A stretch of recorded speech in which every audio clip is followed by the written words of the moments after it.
नमस्ते मित्रों, कथा निधि चैनल पर आपका बहुत बहुत स्वागत है। हमारी आज की कहानी हिंदी साहित्य संसार की जानी मानी सुप्रतिष्ठित लेखिका कुसुम खेमानी जी की लिखी हुई कहानी है।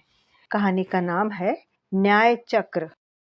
कुसुम खेमानी जी हिंदी साहित्य के अनेकानेक पुरस्कार, कुसुमांजलि साहित्य सम्मान, साहित्य भूषण सम्मान, हरियाणा गौरव सम्मान, रत्नी देवी गोयनका वाग्देवी पुरस्कार, पश्चिम बंग प्रांतीय मारवाड़ी सम्मेलन पुरस्कार, भारत निर्माण सम्मान, कौमी एकता पुरस्कार, भारत गौरव सम्मान एवं समाज बंधु पुरस्कार इत्यादि पुरस्कारों से नवाजी जा चुकी हैं। कुसुम खेमानी जी के नारी विमर्श की प्रकृति बिल्कुल ही अलग है। वे अपनी स्त्री चरित्रों का ऐसा उदात्तीकरण करती हैं कि वे इस धरती की होते हुए भी अपने अनोखे व्यक्तित्व के कारण किसी और लोक की लगती हैं। तो चलिए कहानी शुरू करते हैं। न्याय चक्र। जरा देखिए तो, वह हंसा ही है ना। उच्चारित होते न होते, ए हंसा, ए पवन बाबू, जरा ठहरो भी। यूं कांख में पोटला दबाए आधी रात ने कठे चाल ले। मध्य रात्रि के सन्नाटे में दूध घी खाई हुई हरियाणवी सावित्री देवी की यह दक्काल जब बेलिया घाटा के बंगाली मोहल्ले में गूंजी, तो उन रोते बिलखते पति पत्नी ने अपनी चाल में तेजी ला दी और वहां से जल्दी जल्दी पार होने लगे।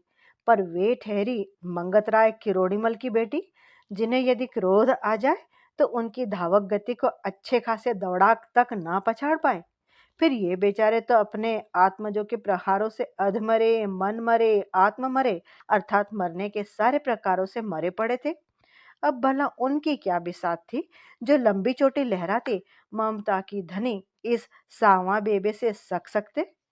सावित्री देवी ने जैसे ही हंसाबाई के पल्ले को झटका देकर खींचा, हंसाबाई पलटकर टूटे बांध वाली नदी सी उनसे लिपटकर जार जार रोने लगी। हालांकि उनके पति भी अनवरत रोए ही जा रहे थे, पर उन्हें इस तरह फूट फूट कर रोते बिलखते देखकर वे उनके सिर पर हाथ फेरते हुए उन्हें सांत्वना देने की चेष्टा में लग गए। माँ के एकदम विपरीत मेरे पिताजी, जो कभी भी किसी की भी दुई चुई में पड़ते नहीं थे, ऊपर वाले बरामदे से इस दृश्य के साक्षी चेता बने हुए थे और टेलीफोन के काले चोंगे से मुझे इस घटना का सूक्ष्माति सूक्ष्म आंखों देखा हाल सुना रहे थे।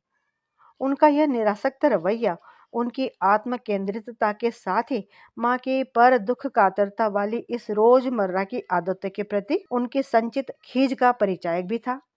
साथ ही मुझे लगातार खबर देने के पीछे उनका यह अभिप्राय भी छिपा हुआ था कि और करो, चौबीसों घंटे अपनी माँ की बड़ाई। खुद ही देख लो, वह कैसे बात बेबात झंझटों को बुलावा देती रहती है। अब तुम ही भुगतो अपनी महतारी की दरिया दिली को। दरअसल बाबूजी की दुनिया बहुत ही छोटी थी, जिसमें मात्र उनका घर परिवार और एकाध मित्र भर थे, जबकि माँ की दुनिया, उसका विस्तार तो शायद पृथ्वी के बाहर तक फैला हुआ था, जिसमें गली मोहल्ला क्या, पूरे शहर के शहर समाये हुए थे। ऊपर से इंतहा यह कि उसमें केवल आदमी ही नहीं, वहां के पेड़ पौधे, गाय भैंस, कुत्ते, चिड़िया, कबूतर, चींटियां, बिजली का फ्यूज्ड खंबा, पानी का टपकता नल आदि का भी बराबर हिस्सा था। कहना बेकार है कि माँ के रायगढ़ी मामा की बेटी हंसा देवी, मैं अपने पति के माँ के कमरे में आ विराजी, और माता जी वे अपना बोरिया बिस्तर लेकर फ्लैट के सबसे छोटे वाले कमरे में जा बसी। हमेशा की तरह ऐसी घटनाओं के बाद सुबह होते ही मेरा माँ के यहाँ पहुँचना एक ऐसा अनकहा फरमान था, जिसे मानना मैं अपनी नियति नहीं खुशनसीबी समझती थी। माँ की चहेती बेटी बनने के अलावा मेरे मन में माँ के ऐसे कामों के प्रति भक्ति के स्तर तक पहुंचा हुआ आदर भाव था। मुझे लगता है कि हम दोनों के बीच माँ बेटी होने के अलावा भी संवेदनाओं से भीगा एक ऐसा तार जुड़ा हुआ था, जो अधिकांश बातें बिना कहे ही एक दूसरे तक पहुंचा देता था। हो सकता है माँ ने मेरे अजाने ही कभी अपने इस सनकी कारनामे के कीड़े से मुझे भी कटवा दिया था, क्योंकि मैं भी अपने परिवेश के रचावट बनावट के विरुद्ध माँ की इन करतूतों में जितना संभव हो पाता साझेदारी करने का प्रयास करती थी। घर में मेरे घुसते ही माँ की आवाज आई, उमा आ गई यहाँ। बाबूजी ने कहा भी, अरे जरा ठ्यावस, धैर्य रख, इसने सांस लेकर कुछ पानी वाणी तो पी लें दे। पर तब तक तो माताजी ने वहां आकर मेरा बायां हाथ पकड़ा और मुझे खींचती हुई बीच कमरे में बैठे हुए उन टूटे फूटे दंपत्ति के सामने ले जाकर खड़ा कर दिया। उन दोनों के चेहरे पर ऐसी मुर्दनी छाई हुई थी मानो घर में किसी जवान की मौत हो गई हो। मुर्दनी क्या, वे तो खुद ही मुर्दे से दिख रहे थे। माँ का वह कमरा जो हमेशा उनके रचनात्मक ऊर्जा से स्पंदित होता रहता था, आज मरा हुआ सा मूक क्रंदन के अनहद नाद से भरा था। मैं धीमे से पीछे की ओर सरकती हुई वहां पड़ी एक काठ की कुर्सी पर बैठी ही थी कि माताजी ने मुझे झंझोड़ कर कहा, उमा, ध्यान से सुन। तेरे दुनिया भर के संपर्क और दोस्तियां किस दिन काम आएंगी। अब भी अपने भाईले मित्र पुलिस कमिश्नर को फोन कर और इसके बेटे बहू को हथकड़ी लगवा। कह कि वे दोनों एक नंबर के कमीने, बदचात और घटिया इंसान हैं। अरे पत्थर से बैठी सोच क्या रही है, कर फोन। माँ के मुंह से निकली इन गालियों से उनके दुख भरे क्षोभ का परिचय मिल रहा था। माँ, जो कि अपनी ममता, उदारता और मिठास के चलते जगत ख्यात माँ थी, आज अपना ही विपर्याय बनी हुई थी और अपने गौर वर्ण को तांबे किए दे रही थी। उनकी लक्ष्मी पार्वती सी कांति शांति धीरे धीरे दुर्गा का शक्ति रूप धारण कर रही थी। अपने प्रणाम के प्रत्युत्तर में जब मैंने उन लोगों का फटा हुआ कंठस्वर सुना, तभी मेरी समझ में आ गया कि माँ ने सारी रात इनकी दर्द भरी कहानियां सुनते बिताई हैं और इसीलिए मुंह से कभी अपशब्द न निकालने वाली सावित्री देवी आज माँ काली बनी हुई है। मैं कुर्सी से उतर के माँ के घुटने के पास जा बैठी और उससे सहलाते हुए प्रश्न भरी दृष्टि से उनकी ओर देखने लगी। माँ बिना किसी भूमिका के कहने लगी, उमा, हंसा के जो बेटे बहू इन्हें माँ जी, पिताजी, अम्मा जी, बाबूजी कहते न अघाते थे ना, बैंक लाकर खुलवा कर रुपए निकालने के बाद वे ही इनके तन मन को अपने 3200 दांतों से कटके भरने लगे थे, काटने लगे थे। उन्होंने बुढ़ापे की दुहाई देकर हंसा का रसोई घर में घुसना वर्जित कर दिया, पर इसके पीछे उनकी मंशा से इनका यह हश्र हुआ कि सुबह सकारे चाय पीकर घूमने जाने वाले दंपत्ति यदि दोपहर को 12 बजे भी चाय मांगते तो स्टील के गिलास में चुल्लू भर ठंडी चाय उनके सामने इस व्यंग्य के साथ पटक दी जाती कि लीजिए, ठूस लीजिए अपने बड़े सारे पेट में, झेद में। बच्चे खाएं न खाएं, स्कूल जाएं न जाएं, पर आप लोगों को तो हर वक्त हाय चाय, हाय नाश्ता, हाय खाना, हाय भूख। यह बात इतर है कि वे दोनों बेचारे तो महीनों से नाश्ता शब्द ही भूल गए थे और अपनी किसी भी घिघियाती पुकार के पहले वे यह संपुट लगाना न भूलते थे कि बिंदनी, बच्चे स्कूल और संजय काम पर चला गया हो तो जरा सी चाय दे दो। गोया वे ऐसे निरीह भिखारी हो जिनके श्वास प्रश्वास की आवाजाही भी इन लोगों की कृपा पर ही निर्भर करती हो। मैं ठहरी अत्यधिक तार्किक, इसलिए झट से पूछ बैठी, इन्होंने अपना बैंक लॉकर उन दुष्टों को दिया ही क्यों। यह सुनते ही माँ ने मुझे ऐसी नजरों से घूरा जिसमें साफ लिखा था, ओह उमा, तू कितनी बेवकूफ है। पर बाहर से उन्होंने केवल यही कहा, बेटा, माओ की मजबूरियों से तुम्हारा परिचय नहीं है ना, और न ही शैतान संतानों की नीच चालाकियों से, इसलिए जब तुमने यह महत प्रश्न उठाई दिया है तो फिर पूरी गाथा सुनो। एक दिन यह बहाना बनाकर कि उन लोगों को किसी रिश्तेदार के यहाँ विवाह में जाना है, वे दोनों हंसा को बहला फुसला कर बैंक ले गए और उसका लॉकर खुलवा कर उसमें उंगलियां फेर फेर कर ऐसी झाड़ू लगाई कि कोई राई रत्ती सोना और नगदी किनारों में न रह जाए फंसा हुआ। हंसा फटी फटी आंखों से उनकी यह बदतमीजी देखती रही, फिर खुद को यह दिलासा देकर कि अपने बच्चे ही तो है, विवाह के बाद खुद ही सारा सामान लौटा देंगे, वह निश्चिंत हो गई।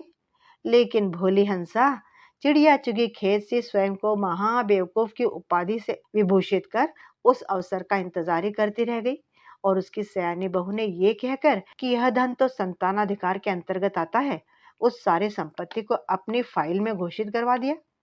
संतान के मोह की मारी हंसा ने कब और कहाँ हस्ताक्षर किए, उसे इसका कोई ज्ञान गिनती ही नहीं थी। अब भला वे बदमाश संतानाधिकार से प्राप्त गहने क्यों लौटाते। खैर, गहने चले जाने की समाई सब्र करने के बाद जब हंसा ने अपने बेटे से पूछा कि भाई, हमारे जीवन भर की जमा की हुई पूंजी जो तुमने एक दिन में लौटाने की कहकर ली थी, वो कब तक दे दोगे।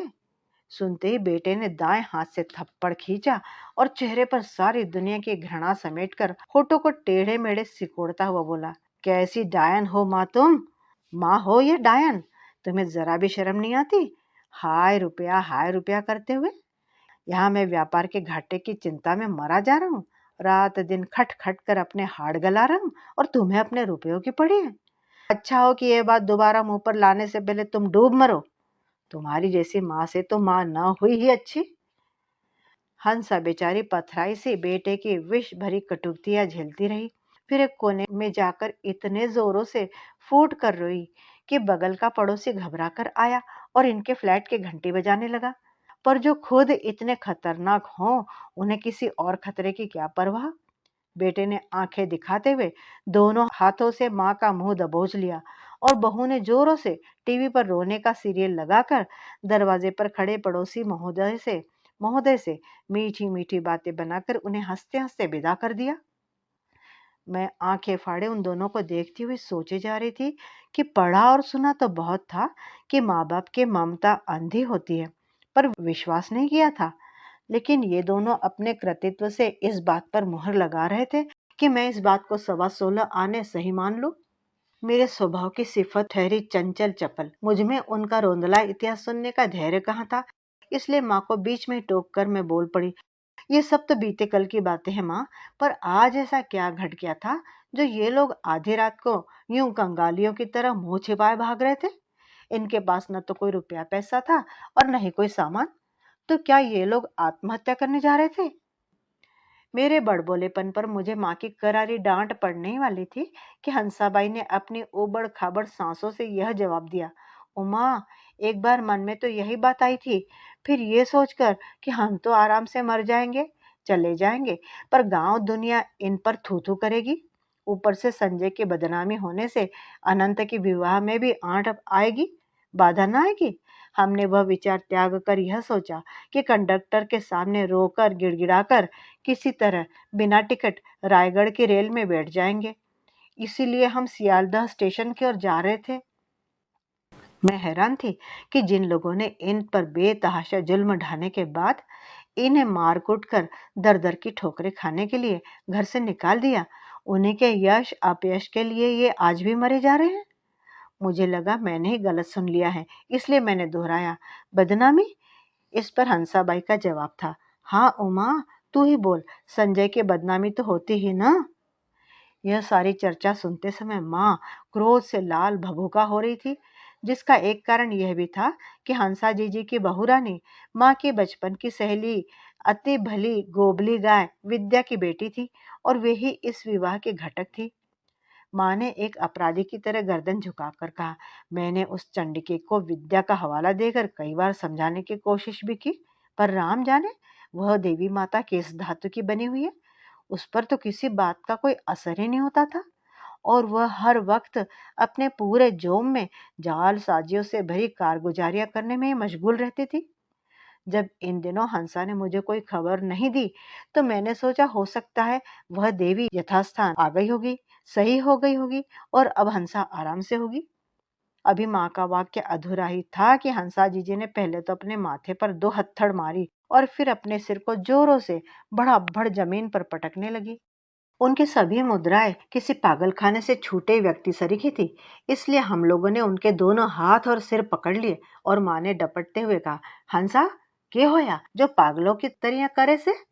उस लंबी चौड़ी कहानी की जान यह है कि बेटे बहू ने पहले तो हंसा का सारा स्त्रीधन बैंक के लॉकर से निकालकर हड़प लिया और फिर कल दोपहर जब हंसा के पति काम से बाहर गए हुए थे, बेटे ने माँ को पटाकर उससे फ्लैट के कागजों पर दस्तखत करवा लिए। ये क्या है?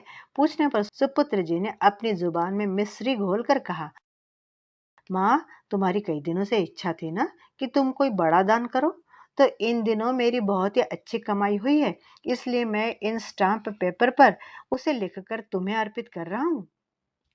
बेटे बहू पर आशीषों का खजाना लुटाकर हंसा जीजी उस रात आनंद की नींद सोई ही थी कि बहू ने आधी रात को झटक कर सास की चादर खींचते हुए कहा, अब उठिए भी, बहुत सोली। हमारी आधी जवानी तो आपके खेचल कष्टप्रद काम करते हुए खत्म हो ही चुकी है। क्या बाकी बची हुई जिंदगी में भी आप लोग यूं ही हमारी छाती पर बैठे मूंग दलते रहेंगे? यदि आप लोगों में जरा भी हया बची हो तो इसी घड़ी अपना काला मुंह लेकर चुपचाप यहाँ से दफा हो जाओ, वरना दोपहर में पड़ोसी 10 तरह के प्रश्न पूछेंगे। वे दोनों स्तब्ध और हतप्रभ फटी फटी आंखों से उस बहू को संज्ञा शून्य से देखे जा रहे थे कि अगला वाक्य गूंजा, आप लोग मनो खाना तो मिनटों में भकोस लेते हो और अब आपसे हिला नहीं जा रहा है। अरे यूं आंखें फाड़े देख क्या रहे हो? झट से उठो और निकलो यहाँ से। अब तो बख्शिए हमें। कहते हुए उसने हंसा जीजी को इतनी जोर से धक्का दिया कि वे पलंग के नीचे जा पड़ी और किसी तरह बोली, इतनी रात को रास्ते में कुछ हो हवा गया तो? अरे क्या होने को पड़ा है आप लोगों को? लुटेरे क्या अंधे होते जो आप लोगों पर हमला करेंगे? और माँ जी, यदि आपको कुछ हो भी जाए तो भगवान को धन्यवाद दीजिएगा कि मुक्त हुए। हे भगवान, यह औरत है या जल्लाद? सोचकर मरती पड़ती सी हंसा जीजी उठी और पथराए पति को हल्के हाथ से उठाकर बोली, आओ चलना। जीना उतरते हुए उन्होंने बीच सीढ़ी पर बैठकर कुछ देर अपनी ऊपर नीचे होती सांस को संभाला और यह सोचने लगे कि कहाँ जाए।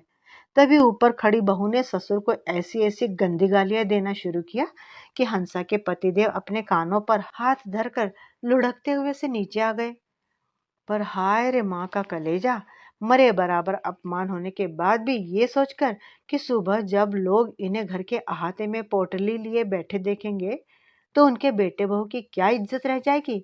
वे उस अंधेरी रात में ही वहां से उठकर आड़े तिरछे कदमों से रोते बिलखते अपने गंतव्य स्टेशन की ओर जाने लगे कि तभी उन्हें सावा बेबे की कड़कती आवाज सुनाई पड़ी थी। कथा पर अर्धविराम लगते ही माँ ने तड़प कर कहा, हंसा, तुझे जरा सा तो सोचना चाहिए था कि तू आखिर किस खानदान की है। तेरे बाबा जी तो साक्षात मृत्युंजय थे और उनके गोद आया हुआ तेरा बाप भी कुछ कम नहीं था। किसी और दिन तुम लोगों को उनके किस्से सुनाऊंगी। फिलहाल तो शर्म की बात यह है कि उस बहादुर खानदान की बेटी होते हुए भी तुमने इस तरह अपने हिम्मत खो दी। किरिच किरिच हुई हंसा जीजी को यूं बिखरते देखकर माँ का क्रोध सातवें आसमान पर जा पहुंचा। पर चूंकि वे बेचारी तो दुर्दिन की मारी थी, इसलिए माँ ने उन्हें कुछ न कहकर मेरी ओर मुखातिब होकर हमेशा के विपरीत खासे कड़वे स्वर में कहा, उमा, तू यूं छिटकी सी खड़ी कोई तमाशा देख रही है क्या? हाँ, हाँ, है, कहते हुए मैं कुछ कहती कि उनका आदेश सुनाई पड़ा। अभी फोन कर अपने भाईले मित्र पुलिस कमिश्नर को और उनसे कह कि तुरंत इसके बेटे बहू का वारंट कटाकर उनके हथकड़ियां डाले। माँ, ये कोई मजाक है क्या? हर चीज का अपना एक तरीका होता है। माँ ने चश्मे के पीछे से झांकती अपनी बड़ी आंखों को और भी फाड़ कर कहा, तरीका? हद हो गई भाई। मरते आदमी को ऑक्सीजन देते वक्त तो बिना आगा पीछे और तरीका देखे उसके मुंह से मुंह चिपका कर सांस दे दी जाती है, और इन मरे पीटे लोगों के लिए तुम भाषण और कानून बगा रही हो। शर्म आनी चाहिए तुम्हें। लाओ, मुझे दे दो फोन। इसके पहले कि मैं कुछ कहती, मेरा मोबाइल माँ के हाथ में था। हेलो, सुकांत बाबू। हाँ हाँ, मैं सावित्री, उमा की माँ बोल रही हूँ। और पलक झपकते ही माँ ने उनके साथ बातचीत कर एक तदबीर निकाल ली। माँ की सत्संग मंडली में पास के थाने के 3 सिपाही भी शामिल थे। वे आला दर्जे के ईमानदार और धार्मिक थे। उनमें से एक उस वक्त थाने में मौजूद था। उसने तुरंत एफआईआर आदि दर्ज करके उसके आधार पर बड़े थाने से सर्च वारंट और पति पत्नी के नाम का गिरफ्तारी वारंट कटवा लिया। कमिश्नर साहब के हवाले से आनन फानन में ही वहां 2 इंस्पेक्टर भी आ गए। सारी साज सज्जा तैयार होते ही माताजी बिना झंडे के झांसी की रानी बनी हुई उस बटालियन के साथ हंसा जीजी के घर जा धमकी और अपना 5 जन्य फूंक कर रंगरेलियां मनाते बेटे बहू से बोली, वाह भाई वाह, यहाँ तो एकदम होली दिवाली से रौनक हो रही है। क्या खास बात है जो इतनी खुशियां मनाई जा रही है? हंसता खिलखिलाता हुआ जोड़ा झेपता हुआ सर, अरे मौसी जी, अरे दीदी, आइए आइए के आगे कुछ कह पाता कि माँ के पीछे खड़ी कतार को देख सहम कर पीछे हट गया। पर अब हटकर कहीं जाने की गुंजाइश कहाँ थी। इतने में ही माँ की कड़कदार आवाज छज्जों चौबारों को पार करती पूरे मोहल्ले में गुंजी, हवालदार साहब, घाल दीजिए इन दोनों को हथकड़ी। बेहया बेशर्म कहीं के, जिस जबान से गाली निकालते हैं उसी से हमारा स्वागत कर रहे हैं। कहना नहीं होगा कि शाम ढलने से पहले ही माँ ने वकील की उपस्थिति में वह फ्लैट छुड़वा लिया और हंसा का सारा धन एक नए लॉकर में रखकर उस पर एक सही अपनी भी करने के बाद उसकी चाबी भी अपने पास ही रख ली। फ्लैट के कागजात घरों वकील को सौंपते हुए माँ बोली, वकील जी, आज से आप ही हंसा के गार्जियन हैं। वे वकील माकिंग गांव के और उनके पिता के पोसे हुए थे। मैं रहूं न रहूं, आपको हवाला मेरे बाप का कि आप इस छोरी की सदा संभाल रखेंगे। माँ ने हंसा जीजी का सारा जाचा साचा सब कुछ ठीक कर उसके बेटे बहू से कहा, निकलो तुम दोनों यहाँ से और कहीं और ठौर ठिकाना करो। पर माँ की कहनी और करनी में क्या कभी एक जैसापन होता है? हंसा के बेटे बहू अपनी माँ और मेरी माँ के पैरों में पड़ पड़ा कर वापस आ गए और सुनने में यह भी आया कि हंसा और उसके पति का अपने पोते से बेइंतहा मोह भी हो गया है। चाबियां अभी भी माँ के ही कब्जे में थी। शायद इसलिए भी वे शरीफजादे बने हुए माता पिता की सेवा में लग गए थे। हंसा माँ सारा कटु अतीत बिसरा कर बेटे बहू का गुणगान करने लगी थी, जिससे पास पड़ोस को भी उन दोनों की भल मनसाहत पर यकीन होने लगा था। और हंसा जीजी को लगने लगा था जैसे अब चारों ओर सतयुग ही सतयुग है। माँ के जाने के कुछ दिनों बाद तक तो मैंने हंसा जीजी की चाबी संभाल कर रखी, पर मुझ में माँ से उदारता कहाँ। इसलिए एक दिन मैंने बहुत प्यार से वह भार उसकी मालकिन को संभलवा दिया। चाबी वाले दिन हंसा जीजी के पोते के रंग ढंग देखकर मैं कुछ चकराई भी, पर जब हंसा जीजी ने उसे खुद से चिपकाते हुए ये कहा, उमा, ये कहावत एकदम सही है कि मोल से सूद ज्यादा प्यारा होता है।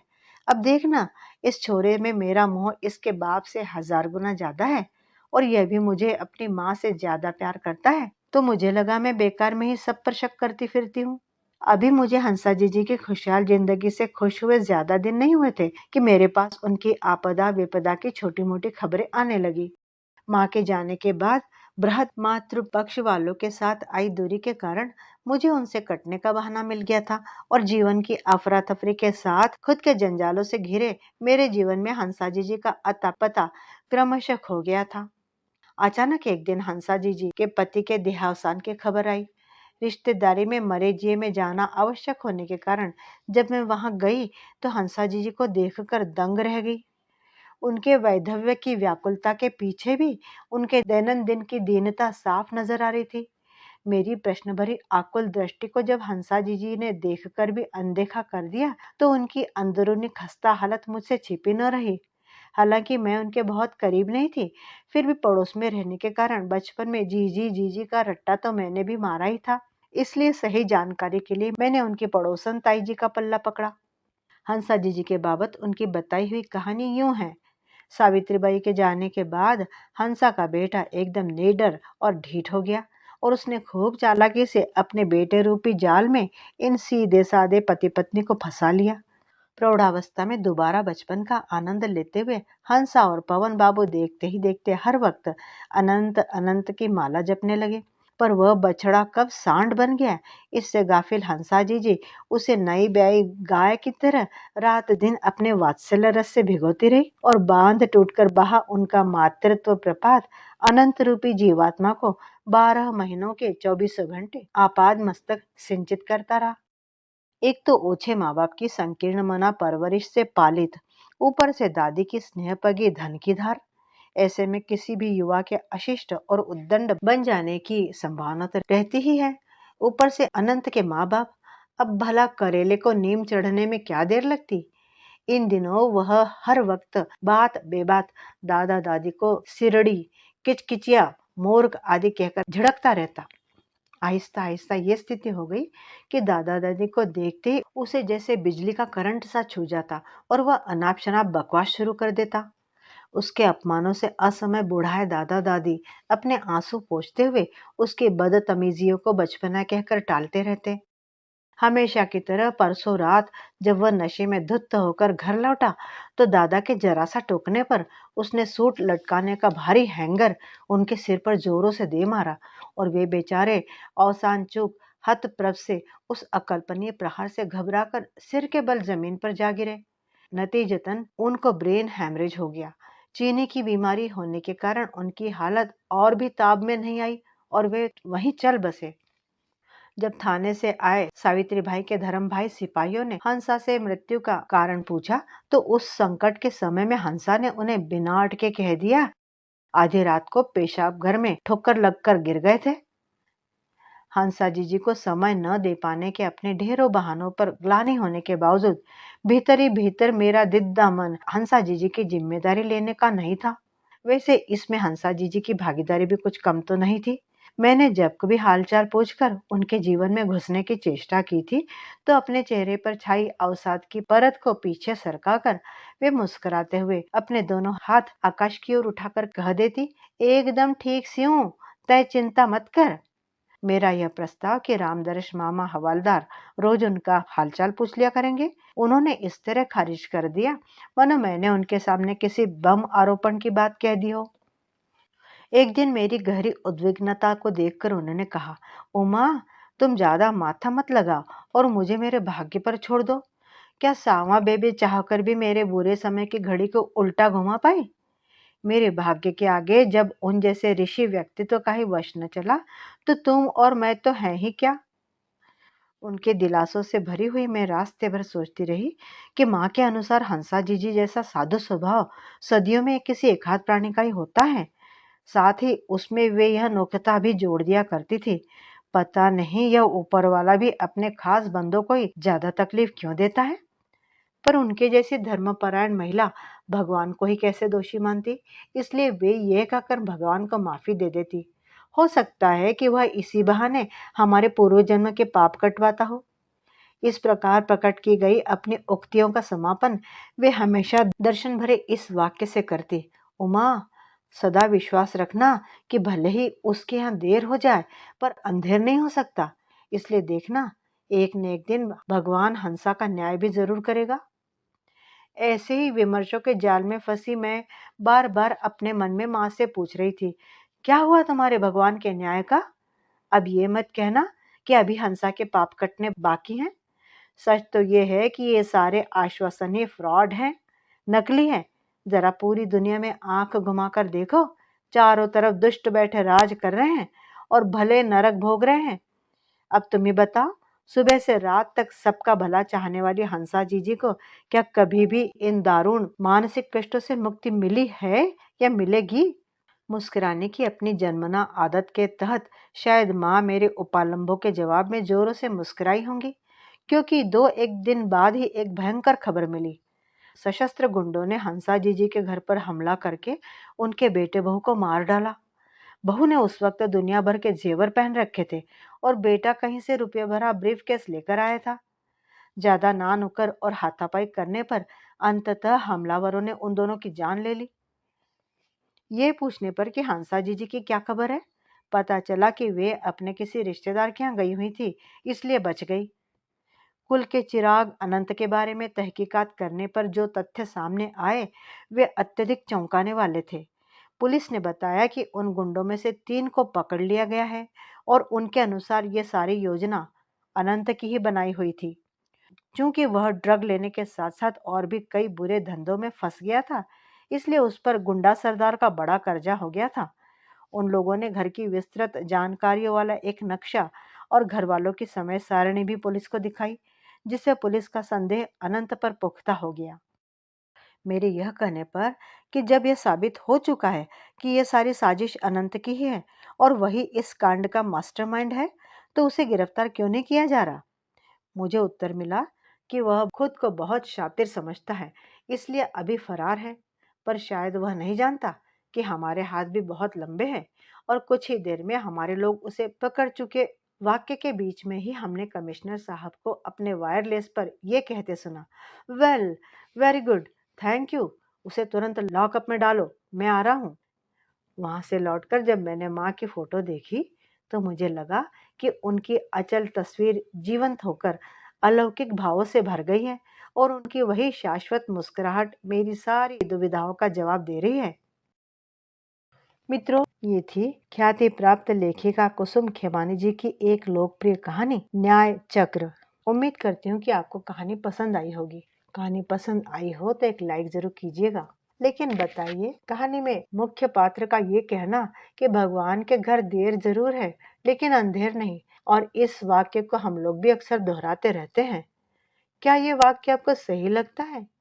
अरे देर तो हो ही जाती है। जिस व्यक्ति को जब वह न्याय मिलता है, तो वो उस न्याय से प्राप्त किसी भी सुविधा या किसी भी आनंद का उपभोग करने के लायक तो रहता ही नहीं है। और गुंडे और दुष्ट लोग तो जिंदगी भर आराम और खुशी का जीवन बिता चुके होते हैं। आखिरी में उन्हें जिस तरह से सिनेमा में दिखाया जाता है कि गुंडे लोग आखिरी में एक तुरंत फुरत की मौत पा जाते हैं या उन्हें जेल में भेजा जाता है, लेकिन ताउम्र तो वे लोग मौज मस्ती उड़ा चुके होते हैं। इसलिए मुझे ही आजकल ऐसा लगने लगा है कि इस उक्ति में भी कुछ तथ्य नहीं है। आखिर ऐसा न्याय भी किस काम का जो इतनी देरी से मिले कि जिसे न्याय मिला उसे उसका कुछ फायदा ना हो। इस विषय में आपकी क्या राय है? कमेंट बॉक्स में ज़रूर लिखिएगा और चैनल पे नए हैं तो चैनल को सब्सक्राइब भी ज़रूर कर लीजिएगा। कहानी सुनने के लिए बहुत बहुत धन्यवाद। जल्दी ही मिलती हूँ ऐसी ही एक और बढ़िया कहानी के साथ। तब तक विदा। आपका दिन शुभ हो।